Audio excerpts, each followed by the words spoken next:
কোটা সংস্কার আন্দোলন নিয়ে উত্তাল দেশ। ঢাকাসহ দেশের বিভিন্ন অঞ্চলে ঘটছে সংঘর্ষ ও হতাহতের ঘটনা। এই আন্দোলন নিয়ে প্রতিক্রিয়া জানিয়েছেন বিনোদন অঙ্গনের তারকারা।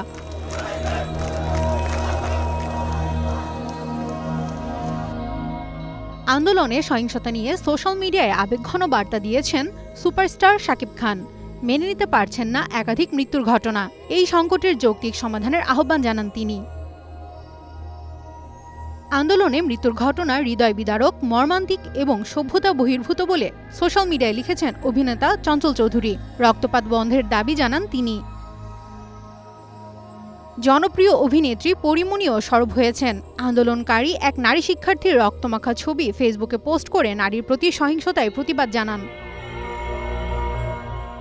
নির্মাতা মোস্তফা সারোয়ার ফারুকী সোশ্যাল মিডিয়ায় দিয়েছেন দীর্ঘ পোস্ট, সমালোচনা করেছেন সরকারের।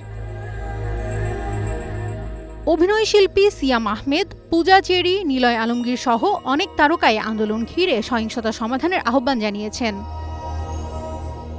Tahmina Tashrif, news time.